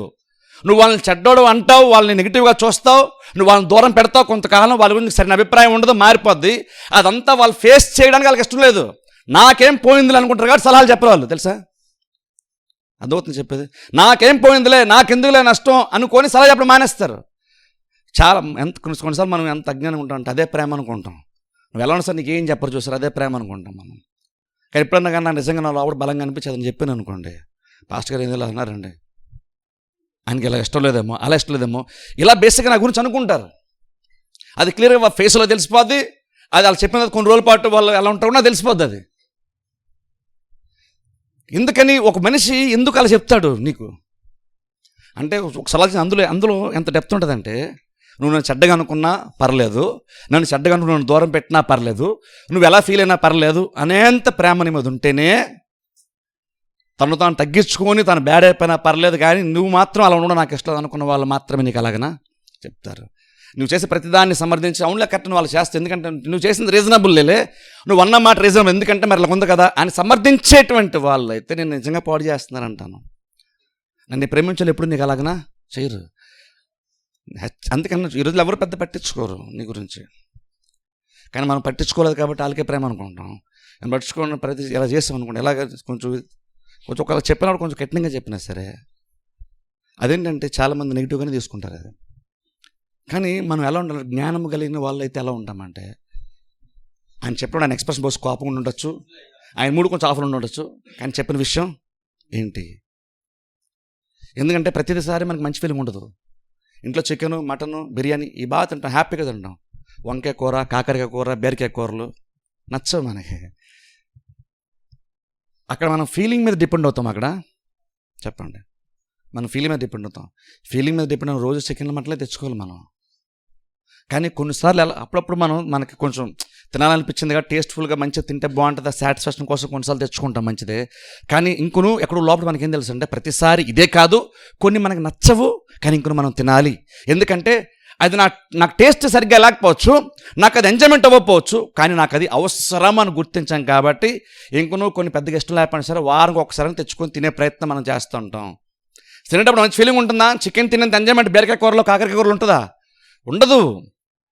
ఆ విషయం అందరికీ తెలుసు, మీకుండదు, నాకు ఉండకపోవచ్చు బహుశా. కానీ ఇంకొన్ని మనందరికీ లోపల ఎక్కడో లోతుగా ఏం తెలుసు అంటే అది మన ఆరోగ్యానికి మంచిది. ఆరోగ్యానికి మంచిదని తెలుసు కాబట్టి ఈ చేదుగా ఉండే ఈ ప్రాసెస్ని కొంచెం అడ్జస్ట్ అయిపోతాం. ఎందుకంటే ఈ ప్రాసెస్ కొంచెం ఇబ్బంది అనిపిస్తుంది, కానీ లోపలికి వెళ్ళిపోతుంది, మనకు ఆరోగ్యాన్ని ఇస్తుంది కదా. అందుకని కొన్ని చోట్ల మన ఫీలింగ్స్ని మనం పక్కన పెట్టేస్తాం, టేస్ట్ని మనం పక్కన పెట్టేస్తాం, ఎంజాయ్మెంట్ని పక్కన పెట్టేస్తాం. ఎందుకంటే నాకు అవసరమో అని గుర్తించాం. ఎగ్జాక్ట్ అలానే కొన్ని సందర్భాల్లో మనం కూడా చర్చకొస్తున్నప్పుడు 52-53 వారాల్లో కొన్ని వారాలు అప్పుడప్పుడు హెచ్చరికలు రావచ్చు.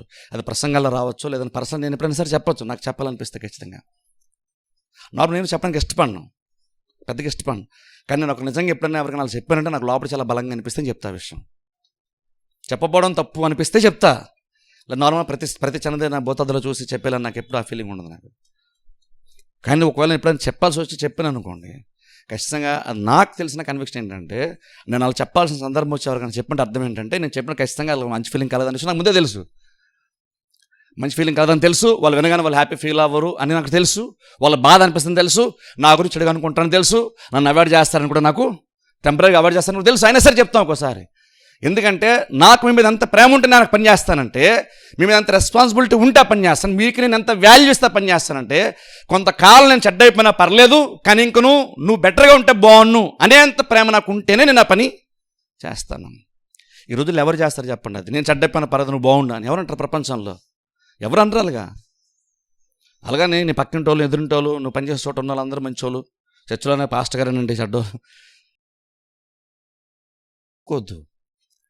ఈ రోజుల్లో అదే కొదువా, ఈ రోజుల్లో అదే బయట. ఒకప్పుడు చూడండి, ఒకప్పుడు పిల్లలు కనబడితే ఇరుగు పొరుగు వాళ్ళు కూడా పిల్లల్ని గద్దించేవాళ్ళు, వాళ్ళు సరిగ్గా మాట్లాడిపోయిన బిహేవ్ చెప్పారు రోడ్ల మీద.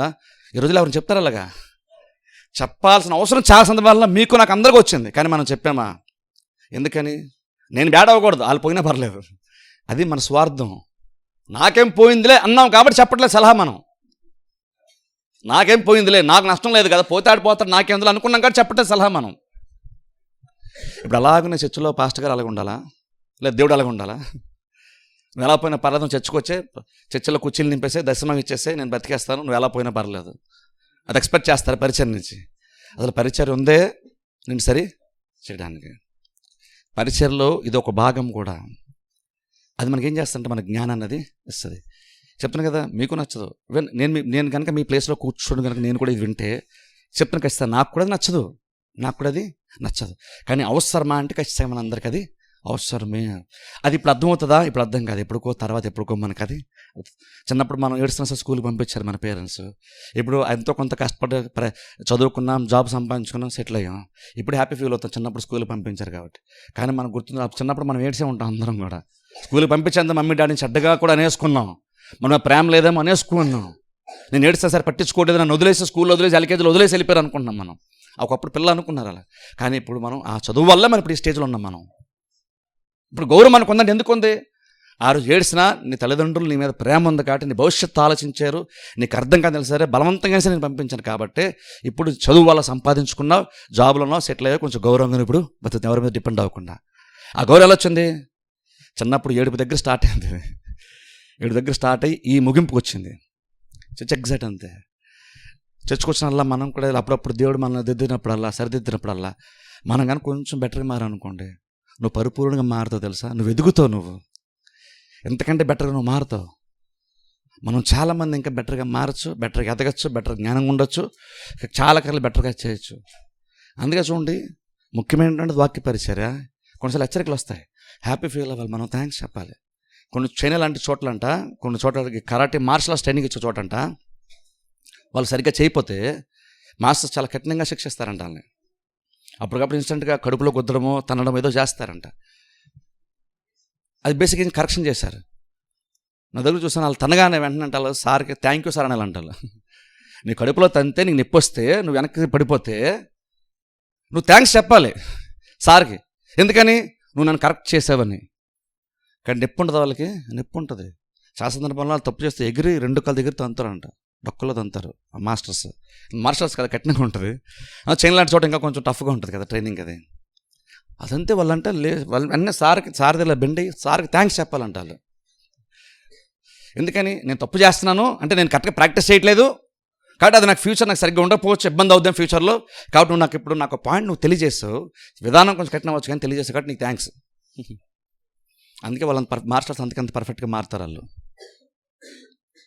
అంటే చూడండి, అంటే నిజంగా ఏంటి ఇప్పుడు అలాగే అలా దాన్ని ఆత్మీయంగా తీసుకున్నాం. నిజంగా మనం కూడా వాళ్ళని హెచ్చరించాలి. నిజంగా ఉంటే, నిజంగా నీ మీద అంత ప్రేమ ఉండి, వాళ్ళు నిజంగా అంత ఆత్మీయత ఉండి, నిజంగా వాళ్ళ నీ మీద నిజంగా ఎంత ప్రేమ ఉందో అది ప్రూవ్ అయిన తర్వాత అయితే. ఇప్పుడు చూడండి ఎక్కడ చెప్తాం, మళ్ళీ కొన్ని సందర్భాల్లో మనం కోపాన్ని తెచ్చేసుకొని చెప్పాను అంటాం మనం. అలా అంటలేదు. నువ్వు ఫస్ట్ చెప్పే ముందు నిజంగా నీకు ఆ ప్రేమ నువ్వు ప్రూవ్ చేసుకున్నావు వాళ్ళ మీద, అది ఇంపార్టెంట్. కొన్నిసార్లు మన కోపం ఉంటే కోపం చెప్పి వాక్యం చెప్పలేదు అందుకే చెప్పాను ఇంటేనే పోతే అంటాం మనం. నీ కోపం రుద్దడానికి నేను సలహా చెప్పాను అనదు. ఫస్ట్ ఆఫ్ ఆల్ అక్కడ నీకు నిజంగా వాళ్ళ మీద నీకు ఎంత ప్రేమ ఉందో నువ్వు ప్రూవ్ చేసుకున్నావు అన్నది ఇంపార్టెంట్. అది ప్రూవ్ అయిన తర్వాత ఇవన్నీ వస్తాయి. పిల్లలు ఏడుస్తా స్కూల్ పంపిస్తాయి. ఎందుకని? ప్రేమను ప్రూవ్ అయిపోయింది. అలాగే ఎలాగా? వాళ్ళకి యూనిఫామ్ కొన్నాం, డబ్బులు పెట్టి అడ్మిషన్ ఫీజు కట్టాం, ఫీజు కట్టాం, అన్నీ చేసాం. అది ఆల్రెడీ ప్రూవ్ అయిపోయింది. మనం అంత పే చేస్తాం, అంత డబ్బులతో ధనాన్ని వ్యయపరుస్తాం వాళ్ళ కోసం, అన్ని బ్లేడ్స్ని పంపిస్తున్నాం, ప్రూవ్ అయింది కాబట్టి. అలాగే ఏంటంటే నువ్వేమైనా హెచ్చరించాలనుకుంటే, లేదంటే ఫస్ట్ నీకేమైనా హెచ్చరిక ఇచ్చినప్పుడు నిజంగా వాళ్ళ ప్రేమ ఉందో లేదో చూసుకో. నీ మీద వాళ్ళు ప్రేమతో చేశారా పని, నిజంగా నీ మీద కోపంతో చేశారా తెలుసుకోండి. నిజంగా వాళ్ళకి ఖచ్చితంగా నా మీద ప్రేమ ఖచ్చితంగా ఉందని అర్థమైతే వాళ్ళు గద్దించినప్పుడు వినడం నేర్చుకుంటే మనం బెటర్గా ఫలిస్తాం. తన స్వారూప్యం దేవునిలాగా మనం కూడా మారుతాం. అలా హెచ్చరికలు తీసుకోవడం వల్ల నీ ఫ్యూచర్లో నీ జీవితం స్థిరపరచబడుతుంది. విలువైన వాటి చేత నీ గదులు నింబడతాయి. జస్ట్ హెచ్చరిక చేశాను, దేవుడు చెప్పాడు కావట్లేదు, నేను చెప్పాను కాబట్టి మీరు అందరూ వినేసి లోబడాలి, అక్కడ వరకు చెప్పి ఆపట్లేదు. ఈరోజు అందరూ చెప్తున్నాను, కానీ అలా ఉండడం వల్ల నీ ఫ్యూచర్ చాలా బాగుంటుంది. ఇలాంటి చిన్న చిన్న కరెక్షన్స్ కొంచెం చేసుకోవడం వల్ల నువ్వు ఇచ్చే దశమాన ప్రతిఫలం దొరుకుతుంది, నువ్వు వింటున్న వాక్యం ప్రతిఫలం దొరుకుతుంది, నువ్వు చేసే ప్రార్థనకి ప్రతిఫలము వస్తుంది. అవన్నీ నేను రాబోతున్నారని చెప్తాను నేను. కాబట్టి అందుకనే అవన్నిట్లో ఇదొక భాగం. నువ్వు అన్నీ చేస్తున్నావు కాబట్టి ఇది కూడా నువ్వు సరి చేసుకో, నీ లైఫ్ బెటర్గా మారుతుంది, దేవుడు హెచ్చరిస్తాడు.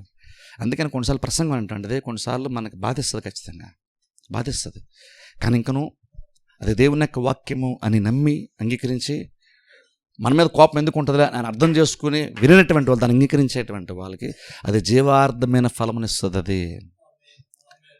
అది ఘనతని, చివరికి అది ఘనతనిస్తుంది. 10 మంది ముందు హెచ్చరిస్తే ఇన్సల్ట్ నీకు అది, కానీ రేపు ఘనత నీకు ఎంత వస్తుందంటే అందరూ నీకు 10 మంది ముందు నీకు 10 మంది మధ్యలో జరిగిన అవమానం కూడా మర్చిపోయి నీ ఘనతను అందరూ మాట్లాడుకుంటారు. అంతలా అందుకని అందరి ముందు నన్ను అనేసారండి అనొద్దు. పేతురుని క్రీస్తు ఎన్నిసార్లు అందరి ముందు గద్దించారు, అందరి ముందు గద్దించారు. అయినా సరే పేతురు ఏమి ఫీల్ అంటారు, పేతురులాగా ఉండడానికి ఇష్టపడండి. అది నీకు అవసరం లేదు, చూడండి అది ఎవరి ముందు చేస్తారు అన్నదొద్దు. అలా చేస్తే మనం పర్ఫెక్ట్గా మనం మారుతాం. కానీ ఇస్కరియోతు చూడండి, నిజంగా మనకు ఒకసారి పాపం అనిపిస్తుంది ఇస్కరియోతుని చూస్తే. అయినా సరే ఏదో క్రీస్తు అన్నీ చేశారు మనం అనలేం. కానీ నేను చాలామంది నన్ను కూడా అడిగారు, పేతురుకి చేశారు, యోధాకు కూడా చెప్పుంటే మారేవాడు కదా. ఎందుకో కానీ యోధాకైతే క్రీస్తు అంత డైరెక్ట్గా పేతురుతో డైరెక్ట్గా మాట్లాడలేదు. ప్రతిఫలం ఏంటి? అది స్థితి. అలాగని మాట్లాడలేదంటే ఖచ్చితంగా యోధాలో ఇంకేదో ఉంది కాబట్టి క్రీస్తు కూడా అది చెప్పలేదు. పేతురుతో మాటగానే ఓకే ప్రభా నేను సారీ అన్నాడు పేతురు అయితే, కానీ యోధాలు అనలేదు. ఆ ప్రభుల టైంలో కూడా నువ్వు చేయాలనుకుని తెలిసేయను కానీ వెంటనే వెళ్ళిపోయాడు, కానీ ప్రభా సారీ అని కూర్చోలేదు. అక్కడ కూర్చుంటే బహుశా యోధా కూడా ఒక అపోస్తలు అయ్యేవాడేమో. కానీ నేను అనుకుంటాను క్రీస్తు యొక్క పరిచయంలో యోధా యొక్క స్థితిని బహుశా క్రీస్తు అంత గుర్తించారంటే, యోధాకి ఎంత చెప్పినా బహుశా దాన్ని దాటేసాడు, చెప్పినా వినేటువంటి పొజిషన్లో లేడని అర్థం ఉంటుంది. అందుకనే తరచుగా యోధాని ఆయన ఇటువంటి ఇదిలో చేయలేదు. కానీ యోధా డబ్బులు అప్పుడప్పుడు కొట్టేస్తాడని తెలుస్తుంది క్రీస్తుకి, బైబిల్లో తెలుసు అన్నమాట. అయినా సరే ఇంకను యోధాకు ఆ విషయం చెప్పలేదు. ఇప్పుడు చెప్పండి, మనకు చెప్పకపోవడం నష్టపోతున్నప్పుడు చెప్పకుండా ఉంటే మనం చాలా హ్యాపీ ఫీల్ అవుతాం. నన్ను అందరి ముందు నన్ను ఏమో నన్ను గౌరవించాలనుకుంటాం, కానీ నీకు నష్టం తీసుకొస్తుంది. రేపు నువ్వు అవమానపరచబడతావు. అదే కనుక ఇక్కడ నువ్వు ఈరోజు కనుక నువ్వు అవమానం ఎదుర్కొన్నావు అనుకో, లేదా ఇబ్బంది వచ్చింది అనుకో, కరెక్షన్ సరి చేసుకున్నావు అనుకో, రేపు ఘనత వస్తుంది. ఆ ఘనత ఎంత గొప్పగా ఉంటుందంటే ఈ కరెక్షన్ అందరూ మర్చిపోతారు. కానీ అంత ఘనత ఈ కరెక్షన్ వల్ల నీకు వచ్చింది. మన లోక సంబంధ జీవితంలో అలాగే కదా, ప్రతిదీ అలాగే జరుగుతుంది. మనం అక్కడ నేర్చుకుని వెళ్ళినప్పుడు మనకు అదే చేస్తారు కదా. మ్యూజిక్ క్లాస్కి వెళ్ళాం అనుకోండి, మనలో చాలా తప్పులు బయటకు వచ్చేస్తాయి, మనకు అన్నీ తెలుసు అనుకుంటాం. కానీ మనం చేసే ప్రతిదీ చాలా వరకు తప్పులు ఉంటాయని చెప్పేసి కొన్ని కరెక్ట్ చేస్తారు. అవన్నీ మనం సెట్ చేసుకుంటేనే అది వస్తుంది మనకి, లేకపోతే మనకి అది అందుకని అందరికీ రాదు. అందుకది ఎందుకని చాలా పెద్ద ప్రాసెస్ ఉంటుంది, దానికి ఉండి వెళ్తానే కానీ ఆ స్టేజ్కి రాలేం మనం.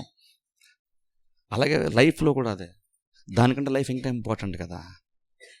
బయట వాళ్ళకంటే సంఘం ఇంకా ఇంపార్టెంట్ కదా. సంఘంలో దేవుని హెచ్చరిక మనకి ఇంకా వాక్యం ఇంకా ఇంపార్టెంట్ కదా. అప్పుడు ఇది కనుక మనకి ఇబ్బంది అనిపిస్తారు, దీన్ని కనుక సమ్మతించి కనుక ఉంటే మన లైఫ్ ఎంత బాగుంటుందో ఆలోచించండి. నాకు ఇది ఇబ్బందిగా ఉంది, కానీ భవిష్యత్తు నేను కనుక అడ్జస్ట్ అయ్యి నేను కనుక అంగీకరిస్తే నాకు ఘనత వస్తుందేమో అని ఆలోచించి ఆ ఘనతను విశ్వాసం ముందుగానే చూస్తూ, ఎప్పుడన్నా కానీ నేను కనుక ప్రసంగం ద్వారా కానివ్వండి, పర్సనల్గా మీతోనే సరే ఒకవేళ నాకు అనిపించిన హెచ్చరిక చేస్తాను అనుకోండి, గుర్తుపెట్టుకోండి, నాకు మీ మీద ఎంతో ప్రేమ ఉంటేనే, నేను షడ్ అయిపోయిన పర్లేదన్నంత ప్రేమ ఉంటే మీకు చెప్తా, లేకపోతే మీకు చెప్పను, నార్మల్ చెప్పను. ఎందుకంటే నాకు అది ఇష్టం ఉండదు. టెంపరీగా రిలేషన్ పాడు చేసుకుని నాకు బేసిక్ ఇష్టం ఉండదు.